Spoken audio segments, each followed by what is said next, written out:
Watan TV present the news with the help of Lot Binder, Harjeet Sandhu, Uday Nayak, Bernadette Young, Sunil Kalia.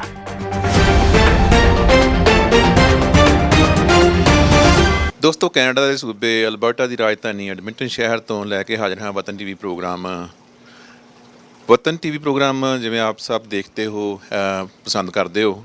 Edmonton ਸ਼ਹਿਰ ਦੇ ਲਾਗਲਾ ਹੀ ਇੱਕ ਸ਼ਹਿਰ ਬੋਮੋਟ, ਜਿਹੜਾ ਕਿ ਪਹਿਲਾਂ ਇੱਕ ਟਾਊਨ ਹੁੰਦਾ ਸੀ, ਹੁਣ ਸਿਟੀ ਬਣ ਗਿਆ। ਉੱਥੋਂ ਆਉਂਦੀ 16 ਅਕਤੂਬਰ ਨੂੰ ਸਿਟੀ ਕੌਂਸਲ ਦੀ ਬਾਈ ਇਲੈਕਸ਼ਨ ਹੋਣ ਜਾ ਰਹੀ ਹੈ ਅਤੇ ਉੱਥੋਂ ਉਮੀਦਵਾਰ ਨੇ ਯਸ਼ ਸ਼ਰਮਾ ਜੀ, ਉਹ ਸਾਡੇ ਦਰਮਿਆਨ ਨੇ ਗੱਲਬਾਤ ਕਰਨ ਲਈ।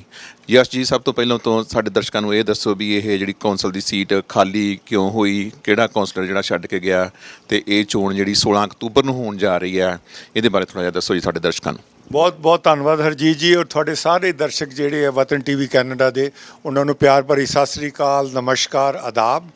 ਔਰ 2 ਸਾਲ ਪਹਿਲੇ ਚੋਣ ਹੋਈ ਸੀ। 6 ਕੌਂਸਲਰ ਪਾਰਟ ਟਾਈਮ ਹੁੰਦੇ ਆ ਬੋਮੋਂਟ ਦੇ ਵਿੱਚ, ਔਰ ਇੱਕ ਮੇਅਰ ਜਿਹੜਾ ਫੁੱਲ ਟਾਈਮ ਹੁੰਦਾ। ਪਰ ਵਿੱਚੋਂ ਇੱਕ ਕੌਂਸਲਰ 2 ਸਾਲ ਬਾਅਦ ਜਿਹਦਾ ਨਾਂ ਰੇਨੇ ਟੇਜੀਅਰ ਸੀਗਾ, ਉਹ ਛੱਡ ਗਿਆ ਬੋਮੋਂਟ, ਸ਼ਿਫਟ ਕਰ ਗਿਆ ਸ਼ੇਡਵੁੱਡ ਪਾਰਕ। ਔਰ ਇੱਕ ਬਾਈ ਲਾ ਆਇਆ ਕੌਂਸਲ ਦਾ ਕਿ ਜੇ ਤੁਸੀਂ ਉੱਥੇ ਨਹੀਂ ਰਹਿੰਦੇ, ਉਹਦੀ ਕੌਂਸਟੀਚੁਐਂਸੀ ਜਾਂ ਸ਼ਹਿਰ 'ਚ ਨਹੀਂ ਰਹਿੰਦੇ, ਤਾਂ ਤੁਹਾਡਾ ਜਿਹੜਾ ਰੈਜ਼ਿਗਨੇਸ਼ਨ ਹੈ ਉਹ 24 ਘੰਟੇ 'ਚ ਐਕਸੈਪਟ ਹੁੰਦਾ ਹੈ। ਠੀਕ ਹੈ ਜੀ। ਅਤੇ ਬੈਲੈਂਸ 2 ਸਾਲ ਬਚੇ ਹੈ। ਇਸ ਕਰਕੇ ਕਿਉਂਕਿ ਸਮੇਂ ਜ਼ਿਆਦਾ ਹੈ ਅਤੇ ਜੀਵਨੀ ਚੋਣ ਕਰਾਈ ਜਾ ਰਹੀ ਹੈ, ਔਰ ਉਹਦੇ ਲਈ ਕੈਂਡੀਡੇਟ ਜਿਹੜੇ ਹੈ ਉਹ ਸਤੰਬਰ 16 ਤਾਈਂ ਆਪਣੀ ਨੁਮਾਇੰਦਗੀ ਕਰ ਸਕਦੇ ਹੈ। ਅਕਤੂਬਰ 16 ਨੂੰ ਇਲੈਕਸ਼ਨ ਹੈ। ਉਦੋਂ ਪਹਿਲੇ 2 ਦਿਨ ਜਿਹੜੇ ਐਡਵਾਂਸ ਪੋਲ ਦੇ ਰੱਖੇ ਹੈ, ਅਤੇ ਮੈਂ ਵੀ ਉਹਨਾਂ 'ਚੋਂ ਇੱਕ ਕੈਂਡੀਡੇਟ ਹਾਂ ਐਜ਼ ਯਸ਼ ਸ਼ਰਮਾ। ਠੀਕ ਹੈ ਜੀ। ਯਸ਼ ਜੀ, ਤੁਸੀਂ ਪਹਿਲਾਂ ਸਾਡੇ ਸ਼ਹਿਰ ਦੇ ਐਡਮਿੰਟਨ ਦੇ ਵਸਨੀਕ ਸੀ, ਹੁਣ ਤੁਸੀਂ ਬੋਮੋਂਟ ਦੇ ਵਸਨੀਕ ਹੋ ਅਤੇ ਉੱਥੋਂ ਤੁਸੀਂ ਕੌਂਸਲਰ ਦੀ ਚੋਣ ਲੜ ਰਹੇ ਹੋ। ਜਿਵੇਂ ਤੁਸੀਂ ਦੱਸਿਆ ਕਿ 16 ਅਕਤੂਬਰ ਜਿਹੜੀ ਫਾਈਨਲ ਇਲੈਕਸ਼ਨ ਹੋਣੀ ਹੈ, ਉਹ ਤੋਂ ਪਹਿਲਾਂ ਜਿਹੜੀ ਐਡਵਾਂਸ ਪੋਲਿੰਗ ਹੋਣੀ ਹੈ, ਉਹ ਕਦੋਂ ਹੋਣੀ ਹੈ ਜੀ? ਉਹ 2 ਦਿਨ ਹੀ ਹੋਣੀ ਹੈ ਜੀ, 11 ਜਾਂ 12 ਅਕਤੂਬਰ ਦੀ ਉਹਨਾਂ ਰੱਖੀ ਹੈ। ਉਦੋਂ ਬਾਅਦ ਫਾਈਨਲ ਡੇ ਜਿਹੜਾ ਅਕਤੂਬਰ 16 ਰੱਖਿਆ, ਔਰ 30 ਦਿਨ ਜਿਹੜੇ ਦਿੱਤੇ ਜਾਣਗੇ ਤੁਹਾਨੂੰ ਆਪਣੀ ਕਨਵੈਸਿੰਗ ਕਰਨ ਦੇ ਲਈ। ਇੰਡੀਵਿਜੂਅਲੀ ਮੈਂ ਮਿਲ ਸਕਦਾ, ਸਾਈਨ ਜਿਹੜੇ ਆ 30 ਦਿਨ ਲਈ ਅਲਾਓ ਕੀਤੇ ਜਾਣਗੇ। ਠੀਕ ਹੈ ਜੀ।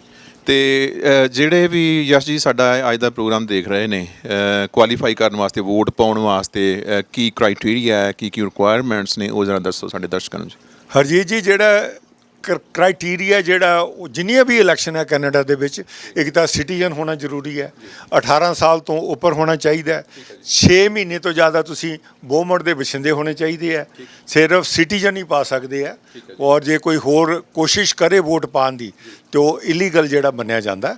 ਸਿਆ 3 ਕ੍ਰਾਈਟੇਰੀਆ ਹੈ ਕਿ ਤੁਸੀਂ ਉੱਥੇ ਰਹਿੰਦੇ ਹੋਣੇ ਚਾਹੀਦੇ ਹੈ। ਜੇ ਤੁਹਾਡਾ ਲਿਸਟ 'ਚ ਨਾਂ ਨਹੀਂ ਵੀ ਹੈ, ਤੁਸੀਂ ਆਪਦਾ ਬਿੱਲ ਦਿਖਾ ਕੇ, ਕੋਈ ਬਿੱਲ, ਯੂਟੀਲਿਟੀ ਬਿੱਲ ਜਾਂ ਤੁਹਾਡਾ ਕੋਈ ਪ੍ਰੋਪਰਟੀ ਟੈਕਸ ਬਿੱਲ ਦਿਖਾ ਕੇ ਤੁਸੀਂ ਵੋਟ ਪਾ ਸਕਦੇ ਹੋ। ਬੋਮੋਂਟ ਦੇ ਵਿੱਚ ਆਪਣੀ ਕਾਫੀ ਜਿਹੜਾ ਭਾਈਚਾਰਾ, ਇੰਡੋ ਕੈਨੇਡੀਅਨ ਭਾਈਚਾਰਾ ਰਹਿੰਦਾ ਹੈ, ਉਹਨਾਂ ਵਾਸਤੇ ਹੋਰ ਕੋਈ ਸੰਦੇਸ਼ ਜੀ? ਮੈਂ ਯਸ਼ ਸ਼ਰਮਾ 2018 ਤੋਂ ਉੱਥੇ ਰਹਿ ਰਿਹਾ। Community event committee city of Beaumont ਦਾ ਮੈਂਬਰ ਹਾਂ। 128 ਸਾਲ ਪੁਰਾਣਾ ਸ਼ਹਿਰ ਹੈ। ਉੱਥੇ bhangra, giddha, Bollywood dance introduce ਕਰਾਇਆ। ਇਹਦੇ ਨਾਲ ਨਾਲ ਜਿਹੜੇ ਸੀਨੀਅਰਸ ਹੈ, ਬੋਮੋਂਟ 50+ ਕਲੱਬ ਹੈ ਉਹਨਾਂ ਦਾ ਮੈਂ ਬੋਰਡ ਆਫ ਡਾਇਰੈਕਟਰ ਹਾਂ। ਉਹਦੀ ਬੱਸ ਦਾ ਟਰਾਂਸਪੋਰਟੇਸ਼ਨ ਇੰਚਾਰਜ ਵੀ ਹਾਂ। ਔਰ ਮੈਂ ਉੱਥੇ ਜਿਹੜਾ ਰਾਬਤਾ ਕੀਤਾ ਹੈ ਸਾਰੀ ਕਮਿਊਨਿਟੀਜ਼ ਦੇ ਨਾਲ, ਉਹ ਜਿਹੜਾ ਲਾਹੇਵੰਦ ਜ਼ਰੂਰ ਹੋਏਗਾ। ਬਾਕੀ ਇਲੈਕਸ਼ਨ ਜਿੱਤਾਂ ਚਾਹੇ ਹਾਰਾਂ, ਜਿਵੇਂ ਮੈਂ ਕਮਿਊਨਿਟੀ ਦੀ ਸੇਵਾ ਪਿਛਲੇ 5 ਸਾਲ ਤੋਂ ਬੋਮੋਂਟ 'ਤੇ ਕਰ ਰਿਹਾ ਔਰ 19 ਸਾਲ ਤੋਂ ਕੈਨੇਡਾ 'ਚ ਕਰ ਰਿਹਾ, ਉਹ ਬਿਲਕੁਲ ਬਰਕਰਾਰ ਰਹੇਗੀ। ਬਹੁਤ ਬਹੁਤ ਧੰਨਵਾਦ ਯਸ਼ ਜੀ, ਤੁਸੀਂ ਆਪਣੇ ਵਿਚਾਰ ਸਾਡੇ ਦਰਸ਼ਕਾਂ ਦੇ ਨਾਲ ਸਾਂਝੇ ਕੀਤੇ। ਸ਼ੁਭ ਸ਼ਾਮਾਂ ਤੁਹਾਡੇ ਲਈ। ਅਤੇ ਦਰਸ਼ਕੋ, ਇਹ ਸਨ ਯਸ਼ ਸ਼ਰਮਾ ਜੀ, ਜੋ ਬੋਮੋਂਟ ਸਿਟੀ ਤੋਂ ਉਮੀਦਵਾਰ ਨੇ ਕੌਂਸਲਰ ਲਈ, ਅਤੇ ਅਸੀਂ ਆਸ ਕਰਦੇ ਹਾਂ ਕਿ ਇਹ ਤੁਸੀਂ ਆਪਣਾ ਸਾਥ ਇਹਨਾਂ ਨੂੰ ਜ਼ਰੂਰ ਦਿਓਗੇ। ਅੱਜ ਜਦੋਂ ਕਿ ਯਸ਼ ਸ਼ਰਮਾ ਜੀ ਨੇ ਬੋਮੋਂਟ ਤੋਂ ਕੌਂਸਲਰ ਲਈ ਇਲੈਕਸ਼ਨ ਲੜਨ ਦਾ ਐਲਾਨ ਕੀਤਾ ਹੈ, ਸਾਡੇ ਦਰਮਿਆਨ ਨੇ ਸਿੱਖ ਫੈਡਰੇਸ਼ਨ ਆਫ ਐਡਮਿੰਟਨ ਦੇ ਪ੍ਰਧਾਨ ਸਰਦਾਰ ਕਰਨੈਲ ਸਿੰਘ ਦਿਓਲ ਜੀ, ਉਹਨਾਂ ਨਾਲ ਗੱਲਬਾਤ ਕਰਦੇ ਹਾਂ। ਦਿਓਲ ਸਾਹਿਬ, ਵਤਨ ਟੀਵੀ ਪ੍ਰੋਗਰਾਮ ਦੇ ਵਿੱਚ ਜੀ ਆਇਆਂ ਜੀ। ਯਸ਼ ਸ਼ਰਮਾ ਜੀ ਨੇ ਐਲਾਨ ਕੀਤਾ ਹੈ ਬੋਮੋਂਟ ਤੋਂ ਇਲੈਕਸ਼ਨ ਲੜਨ ਦਾ ਐਜ਼ ਅ ਕਾਉਂਸਲਰ, ਕੀ ਕਹਿਣਾ ਚਾਹੁੰਦੇ ਹੋ ਤੁਸੀਂ? ਜੀ, ਪਹਿਲਾਂ ਦਾ ਵਤਨ ਟੀਵੀ ਦਾ ਬਹੁਤ ਬਹੁਤ ਧੰਨਵਾਦ। ਬੜੀ ਖੁਸ਼ੀ ਹੋਈ, ਯਸ਼ ਸ਼ਰਮਾ ਜੀ ਜਿਮਨੀ ਚੋਣ ਲੜ ਰਹੇ ਹੈ ਬੋਮੋਂਟ ਤੋਂ, ਅਤੇ ਬੜਾ ਵਧੀਆ ਬੰਦੇ ਨੇ, ਅਤੇ ਏਸ਼ੀਅਨ ਟ੍ਰਿਬਿਊਨ ਦੇ ਮੇਰੇ ਖਿਆਲ ਮਾਲਕ ਵੀ ਹਨ। ਅਤੇ ਹੁਣ ਇਹੀ ਪੇਪਰ ਮੇਰੇ ਖਿਆਲ ਰਹਿ ਗਿਆ ਐਡਮਿੰਟਨ 'ਚ, ਬਾਕੀ ਤਾਂ ਆਲਮੋਸਟ ਬੰਦ ਹੋ ਰਹੇ ਹਨ। ਅਤੇ ਬੜੀ ਵਧੀਆ ਕਮਿਊਨਿਟੀ ਦੀ ਪੇਪਰ ਸੇਵਾ ਕਰ ਰਿਹਾ, ਅਤੇ ਬੜੇ ਵਧੀਆ ਢੰਗ ਨਾਲ ਯਸ਼ ਸ਼ਰਮਾ ਜੀ ਉਹਨੂੰ ਚਲਾ ਰਹੇ ਹਨ।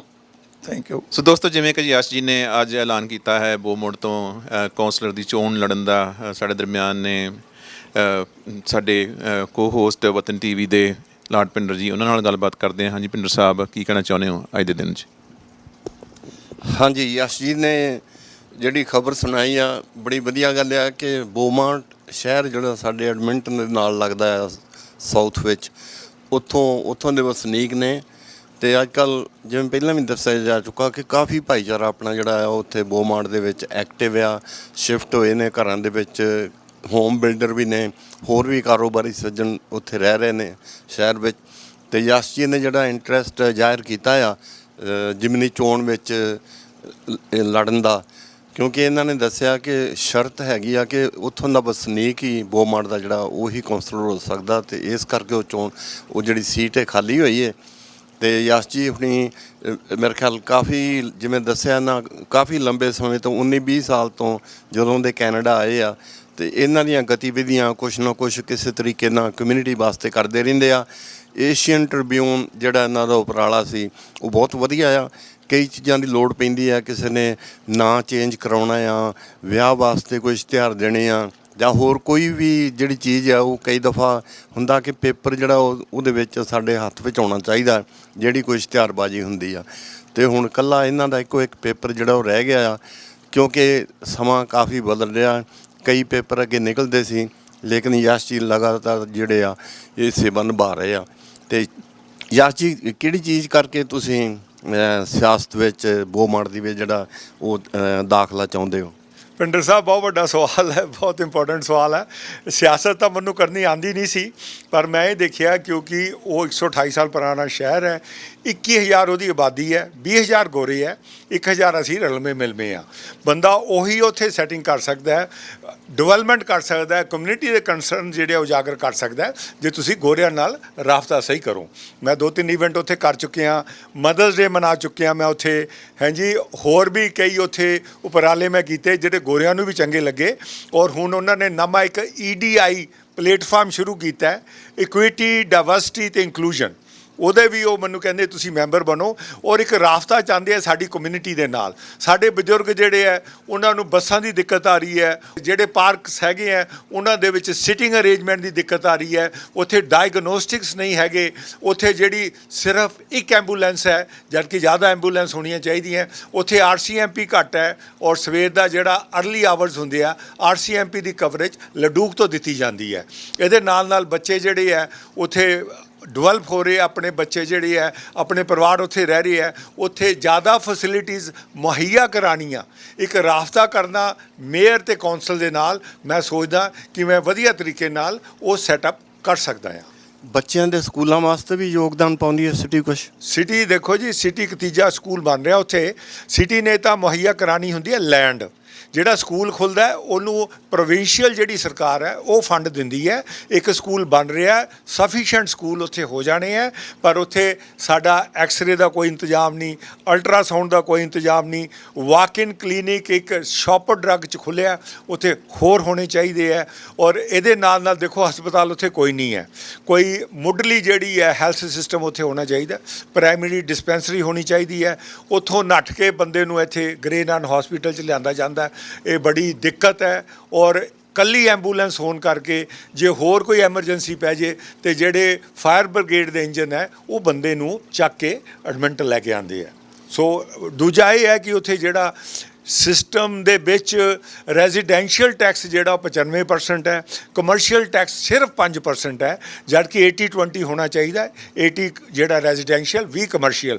ਇਸ ਕਰਕੇ ਉਹਦੀ ਜਿਹੜੀ ਡਿਵੈਲਪਮੈਂਟ ਨਹੀਂ ਹੋ ਰਹੀ। ਉੱਥੇ ਰੈੱਡ ਟੇਪਿਜ਼ਮ ਜੇ ਖਤਮ ਹੋਏਗਾ ਤਾਂ ਹੀ ਸਾਡਾ ਭਾਈਚਾਰਾ ਉੱਥੇ ਇਨਵੈਸਟਮੈਂਟ ਕਰੇਗਾ, ਤਾਂ ਹੀ ਸਾਡਾ ਕਮਰਸ਼ੀਅਲ ਬੇਸ ਜਿਹੜਾ ਉੱਥੇ ਟੈਕਸ ਦਾ ਵਧੇਗਾ। ਕਿਹਾ ਜਾਂਦਾ ਕਿ ਬੋਮਾਰਟ ਜਿਹੜਾ ਫ੍ਰੈਂਚ ਸਪੀਕਿੰਗ ਕਮਿਊਨਿਟੀ ਆ, ਇਹਦਾ ਕੋਈ ਫਰਕ ਲੱਗਦਾ ਤੁਹਾਨੂੰ? 128 ਸਾਲ ਪੁਰਾਣਾ ਜੀ। ਜਿਹੜੇ ਪੁਰਾਣੇ ਵਸਿੰਦੇ ਸੀਗੇ ਫਰੈਂਚ, ਉਹਨਾਂ 'ਚੋਂ ਮਸੀਂ 5-10% ਬਚੇ ਆ। ਸਾਡੇ ਪਰਿਵਾਰ ਜਿਹੜੇ ਆ ਪਣਪ ਰਹੇ ਆ, ਹੁਣ ਉੱਥੇ ਉਹ ਪਹਿਲੀ ਫਰੈਂਚ ਵਾਲੀ ਗੱਲ ਨਹੀਂ ਰਹੀ। ਆਗੇ ਡਰਦੇ ਸੀ ਨਾ ਕਿ ਉੱਥੇ ਫਰੈਂਚ ਬੋਲਣੀ ਜਾਂ ਸਿੱਖਣੀ ਪੈਗੀ? ਬਿਲਕੁਲ ਕੋਈ ਨਹੀਂ ਜੀ, ਪੰਜਾਬੀ ਹਿੰਦੀ ਦੇ ਵਿੱਚ ਕੰਮ ਹੋ ਰਿਹਾ, ਅੰਗਰੇਜ਼ੀ ਦੇ ਵਿੱਚ ਕੰਮ ਹੋ ਰਿਹਾ। ਜਿੰਨੇ ਉੱਥੇ ਬੈਂਕ ਹੈ Hindi speaking Punjabi speaking staff ਹੈ, ਉਹ ਸਿੱਧੀ ਸੇਵਾ ਦੇ ਰਹੀ ਜੀ। ਲਓ ਵੀ ਦੋਸਤੋ, ਜਿਹੜੇ ਵੀ ਕਾਰੋਬਾਰੀ ਸੱਜਣ ਬੋਮਾਰਟ ਦੇ ਵਿੱਚ ਜਿਹੜੇ ਆ ਉਹ ਕੰਮ ਕਰਦੇ ਆ, ਕਿਸੇ ਵੀ ਤਰ੍ਹਾਂ ਦੀ ਸਿਟੀ ਵਿੱਚ ਜ਼ਰੂਰਤ ਪਵੇ ਤੇ ਤੁਸੀਂ ਯਸ਼ ਸ਼ਰਮਾ ਜੀ ਨੂੰ ਯਾਦ ਕਰੋ। ਇਹ ਤੁਹਾਡਾ ਜਿਹੜਾ ਕੋਈ ਵੀ ਕੰਸਰਨ ਆ ਉਹ ਸਿਟੀ ਤੱਕ ਪਹੁੰਚਾਉਣਗੇ। ਯਸ਼ ਜੀ ਧੰਨਵਾਦ ਬਹੁਤ ਬਹੁਤ ਬਹੁਤ। ਬਹੁਤ ਧੰਨਵਾਦ ਜੀ, ਬਹੁਤ ਬਹੁਤ ਧੰਨਵਾਦ। ਦਰਸ਼ਕਾਂ ਦਾ ਵੀ ਬਹੁਤ ਬਹੁਤ ਧੰਨਵਾਦ।